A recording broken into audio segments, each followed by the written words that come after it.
You got me, Steve, Phil, James, and Rob, who all do lots of stuff about mental health. But I wanted to raise a topic of, I find it, there's something what triggers when people say men are scared to speak about mental health. I don't know what it is, but I think what triggered me, if I make it any sense, is we shared a quote from Phil.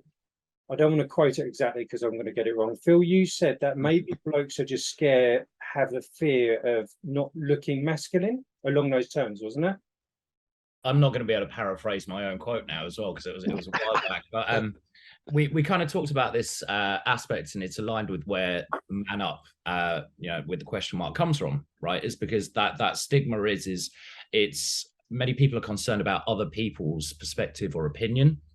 And a lot of men don't want to be associated with, or they see a connection between being open, talking about emotions and mental health and things like that as a sign of weakness.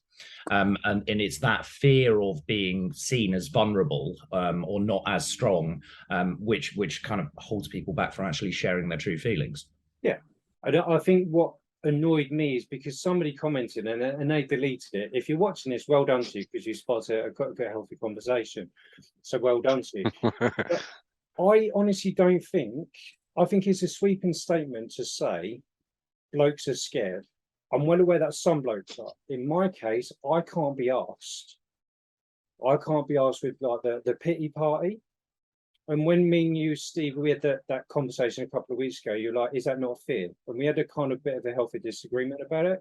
Well, we all, as we quite often do, and that's how MANUP runs successfully, isn't it? Because we have disagreements and resolve stuff, So exactly. Yeah, so that is why I pulled in two trustees. We've got a husky racer, we've got ex-forces, we've got a therapist. James, you're not just a therapist, you're a psychologist as well, or am I wrong? No, so I'm a psychotherapist whose master's degree has a year left of. It's the longest year of my life, but my year of my last, which is my master's in war and psychiatry, and then I'm rolling into my doctorate. So but obviously my background is that of military. Yeah. Yep. And then we've got Rob, who's very well known in the construction world. Rob, just plug your channel because I'm going to get it wrong again.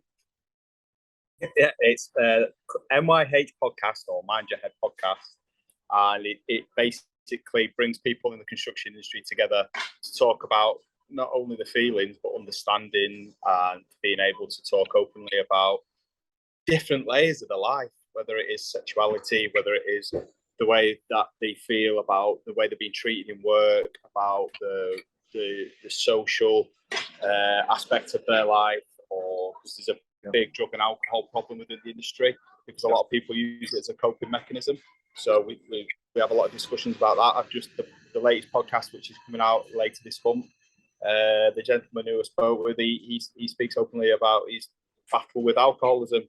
Now he's been teetotal for 3 years, and it's all about bringing people together to start conversations, no matter where it is, wherever you are within your career, whatever role you have within the construction industry. It's just to get people to come together and talk.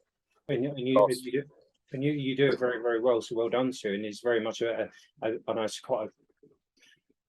very much a toxic. Why am I saying that? It's a masculine area that you delve in. I don't even know why I've said toxic, so I apologise. Well, no, there is a lot of toxic masculinity in there, thinking that you've got to be this big hard, nothing wobbles me, nothing bothers me person or man within the industry.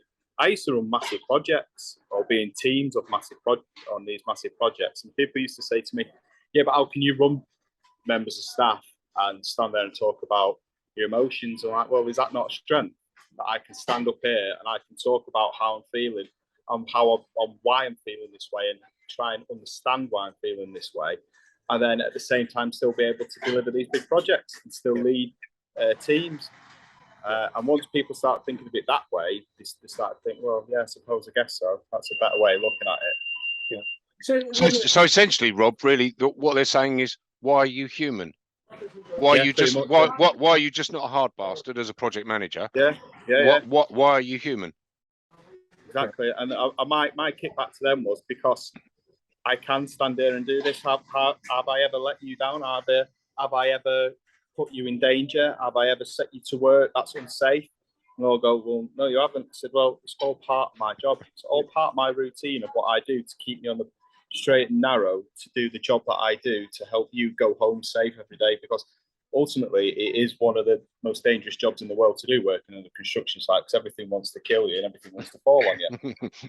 And then ultimately, everybody wants to kill each other because there's all the stresses and strains that run on it.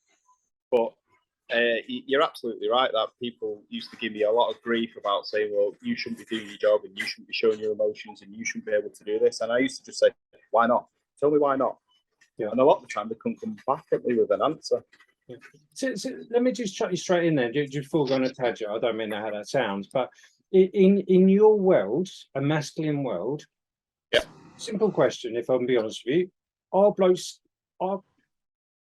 are blokes scared to say they're having a bit of mental health wobble, or is it that they can't be asked with the consequences of pity parties and piss taking and all that? I think it's a mixture of the two, Dan, because there is a lot of, I don't want to admit, especially before I started to admit it, I never wanted to think that the people who I work for, I couldn't do my job, and then I would lose my job, and because people wouldn't want to deal with what I was going through at the time. So that plays into a lot of it. I think that you're scared of losing your job and your income and your respect, and people won't want to come near you and don't want to touch you because they don't want. A lot of the time, they don't know how to handle it. Yeah. And I mean, there was loads of incidents that I could go on about where people did have physically a mental health crisis on a building site, and people literally just walked away from them because they didn't want to deal with it. They didn't want to know it. And these people were the people that had got on mental health first aid training courses and things like that. And don't get me started on that. Yeah. There is. So like I say to people, if you don't want to do it, that's absolutely fine. Yeah. I'm going to go into businesses now and talk to them because they always say, yeah, we'll send the managers on to do the mental health first aid. I'm like, it's not always the managers that are the people that you need to get to go on these courses.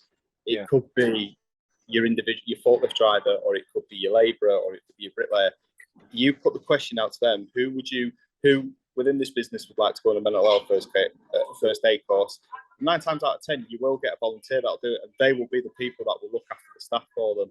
And they will be the people that will help them because they're already bought into it because they want to do it instead of feeling like it's being forced on them. Because there's a lot of legislations on building sites that you have to have.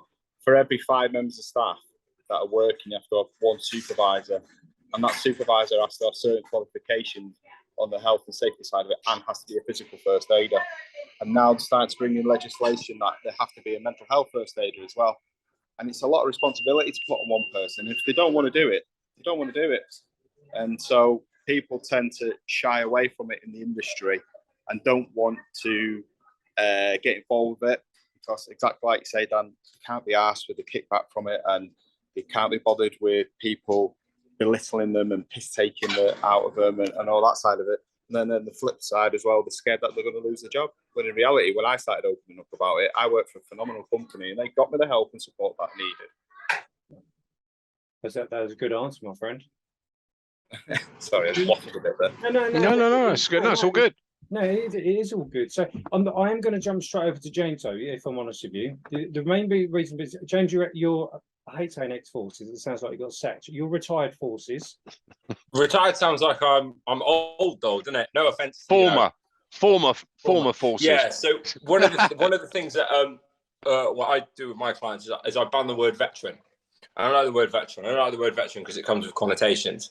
It comes with, therefore, if I'm a veteran, I need to stop shaving immediately, grow my hair, wear regimental t-shirts, wear cut off desert trousers, and I need to drink and start fights with everybody. And sort of every 30 to 40 seconds mention that I used to be in the army.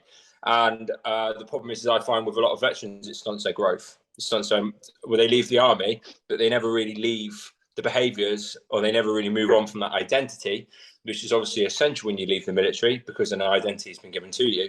And so they shape their new identity, that of ex-military. And I'm like, well, that's not helpful. Like, it's not a custom. So yeah, sorry, Dan, carry on. Yeah, I'm ex-military. Yeah. But now, obviously, now you're a therapist, and you're more qualified than probably all of us together when it comes down to mental health.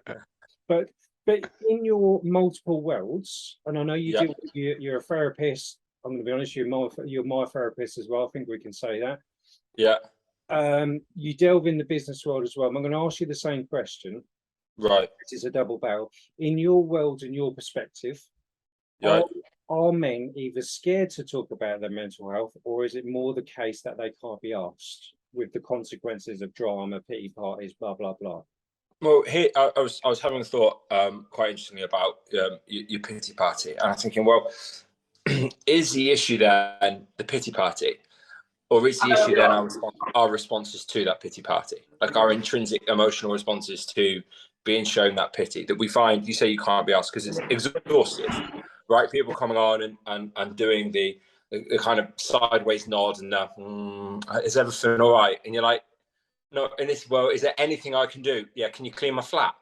I didn't mean that. Well, you did say anything, so can you just come and clean my flat then? Because you specifically said the word, is there anything I can do? And actually, yeah, my car needs a good clean as well. It smells funny in there. And I dropped a sandwich.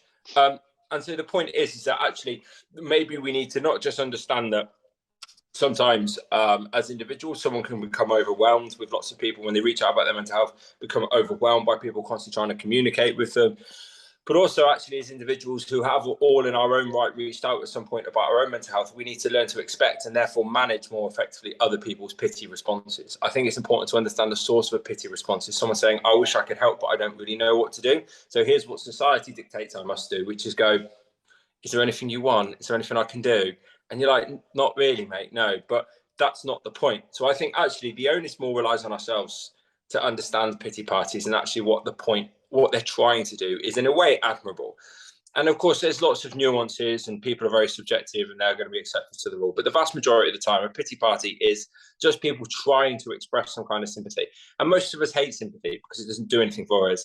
We would much rather prefer some form of empathy, which would make reaching out about your mental health a lot easier. Just trying to understand my situation. I don't want to hear an expression of pity or sorrow for it. Like, we get it. It's rubbish. It's fine. Just sit with me. So I think that's the point. I think part of the onus relies on ourselves, but also in our reshaping of how we communicate with people. Like, effective communication is so key, and yet it's something that we're not taught. What's really interesting is that the term toxic masculinity was brought into the conversation there, and I was waiting for that because I fully expected to. Because I think toxic masculinity ties into this a lot, being scared or not wanting the pity party or the piss taken out of them or whatever it might be.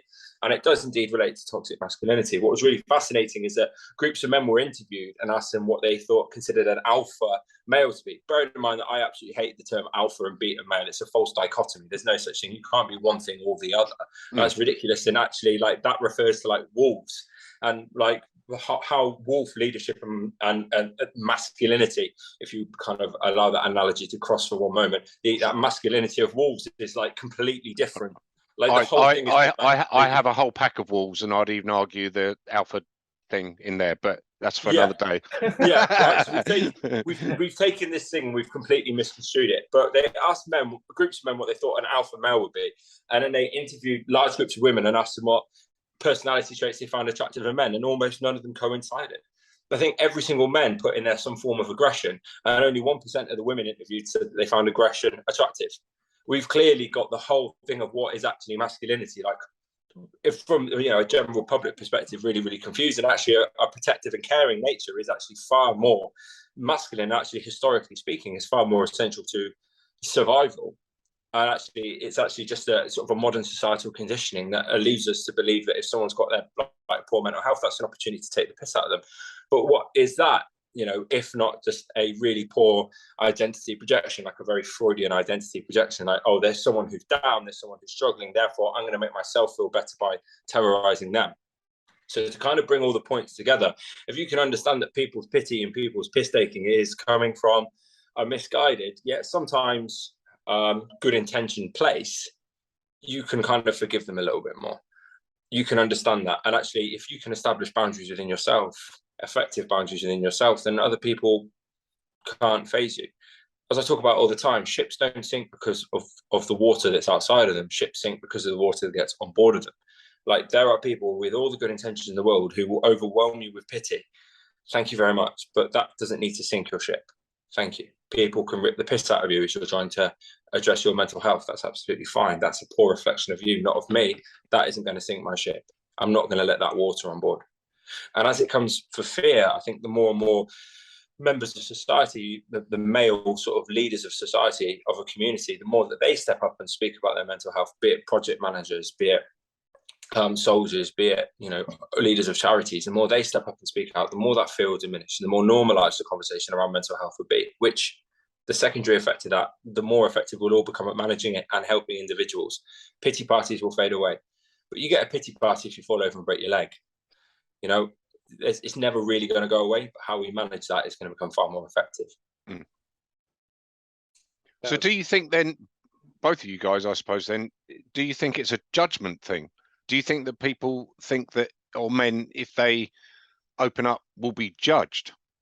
And I don't necessarily mean in terms of they're not masculine or they're weak in some way, or, you know, anything, but just the judgment of, you know, oh, he's being a pain in the arse, or he's just making stuff up, you know, to get some sort of attention. Or I think with, if you wouldn't mind that, I think with the advancements of neuroscience within the last few years, we're beginning to understand the pathology of poor mental health, and like how we can diagnose, and how there are neurological processes that are clearly askew. You know, I was, you know, reading more and more and understanding more and more that depression is far more than just cortisol suppressing the dopamine receptors. There's part of the immune system that plays a role in inflammation within the brain. All this stuff now that we're beginning to observe in greater detail. Someone turns up to a building site with their leg in a cast. Like, no one can say, he's just turn the line there a little bit, and he's just lying. You're like, no, his leg's in a cast, mate. Like, he's in a wheelchair. You know, But then but that's immediately visually obvious. Correct. But as mental health is becoming increasingly visually obvious through advancements in neuroscience, you know, in 1994 we never heard of mirror neurons. Up until, you know, the mid 2000s, we had no idea that actually there's a very specific role of the dorsolateral prefrontal cortex. And now we understand how key that is in our decision-making process, and how that becomes suppressed and damaged by cortisol, which is why depressed people become more irrational. You know, this stuff. So it's becoming increasingly obvious. You know, mental health in 1824, they introduced the Vagrancy Act because soldiers returning from the Napoleonic Wars were deemed to be vagrants, and they were having panic attacks in the street, and that was considered an act of vagrancy, and you were locked up in prison for it. But actually, our advancement as technology evolves, we understand it much better, and actually the diagnosis becomes a lot more accurate and a lot more clear. I don't think we're that far away from being very like people going sick, getting that, you know, neural imaging. What are we, 20, 30 years from that specific neural imaging to say, look, this is what isn't working, this isn't what's going right. In the same way, you know, you could go get an X-ray, go get an MRI. You know, all these incredible discoveries that have absolutely revolutionized it. You know, people say it's not a thing. Soon, people will be able to turn up black and white and say, oh, look, suppression of neural patterns within my dorsolateral prefrontal cortex, or suppression of my serotonin reuptake is creating this deficiency in my brain. You know, you'll be able to visualize it. I genuinely don't think we're that far off of that. We can do that in specialized hospitals now, but it's becoming more widespread. And actually, I think that those people who ever doubted that mental health was a thing, or ever accused someone of malingering, if you could produce a black and white picture, much like having a leg in a cast and saying, here's my X-ray, and say, well, can't deny it. Yeah, absolutely. That's good advice. Let's pick on Phil, because I know Phil's either bubbling, but Phil's one of the, if you've seen him in the video, Phil's one of these what ways right to the end that goes all profound. But what about you? Let's pick on the whole Viking stuff. That is arguably pretty masculine. Basically, he chucks axes and stabs people. Well, he's fighting most of the time. Yeah.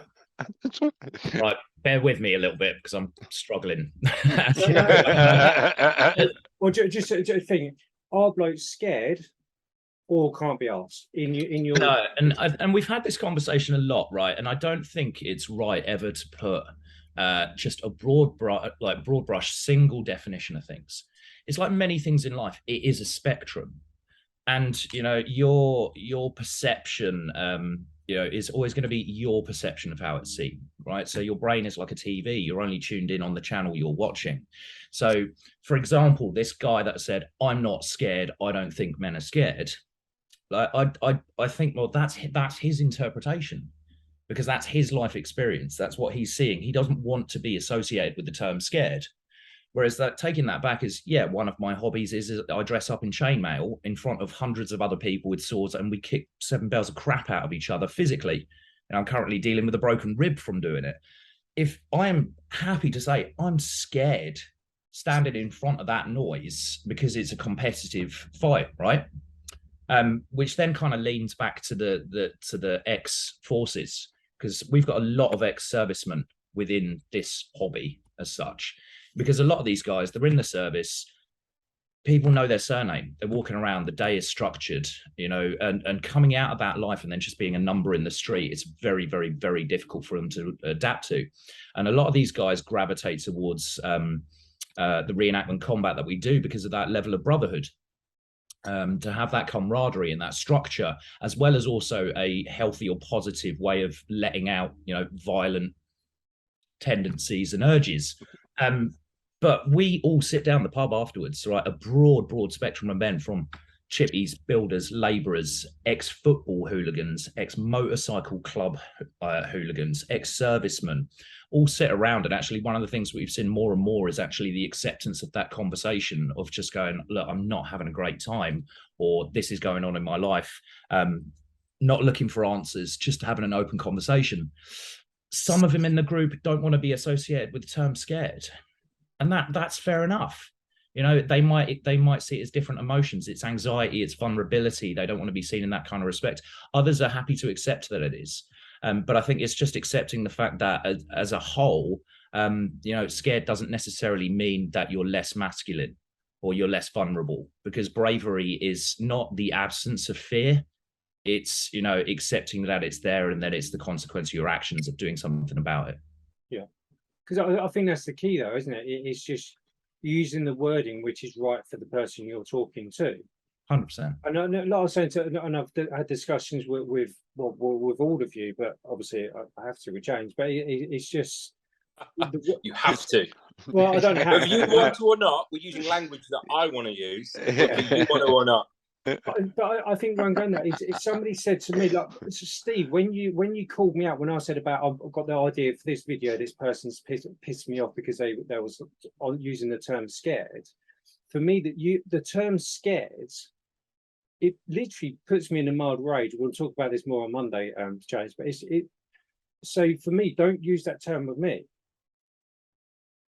because am I making sense? Yeah, but I mean, so yeah, absolutely. And I think one of the reasons why, particularly I find my therapy to be so successful, is because we do use the language. I do come from a background that is very relatable. We have conversations. I've been homeless, and we understand that. We understand, you know, violent backgrounds and police interventions, and, you know, I joined the military. So I think that absolutely is right. It's about finding the conversational language that is specific and nuanced to the individual and what it is you're trying to achieve. You know, if you say, is the issue that you're scared? You know, I'm not scared. And then all I've got now is I've got, you know, someone who I work with who's now becoming increasingly frustrated, and then I'm deviating from the point of therapy.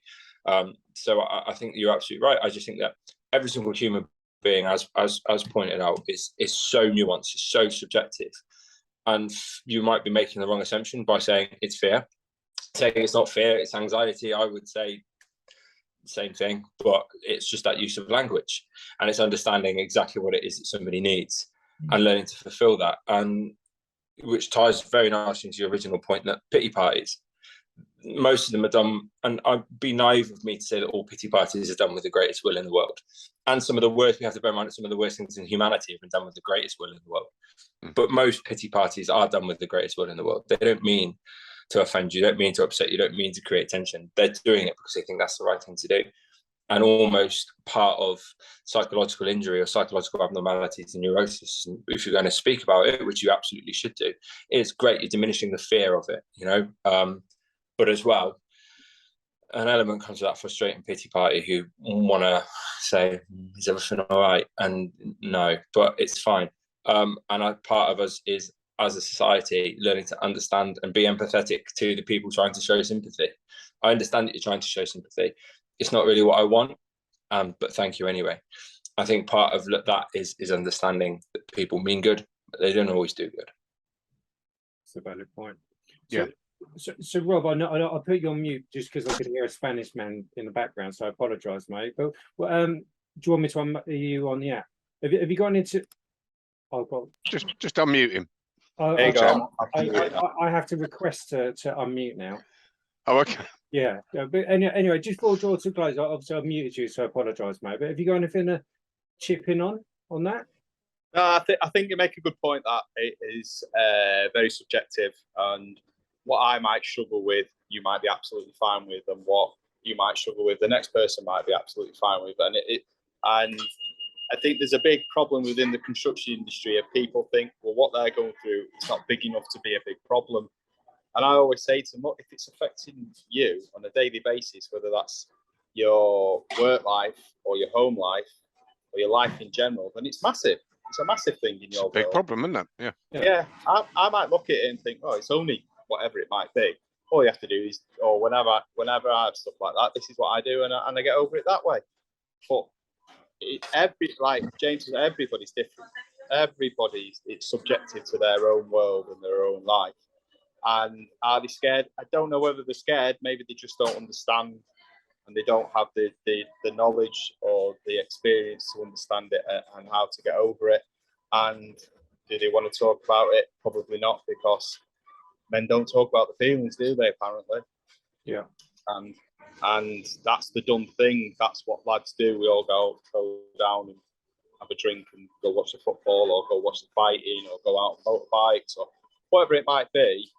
We just stand there in silence. Whereas I think it is massively changing at the minute, and there's people like yourself out there, Dan, and a few others that are all helping people and encouraging people and letting them know that it is okay to talk about it. And someone's trying to nick some out of the Spanish supermarket, but and that's red hot.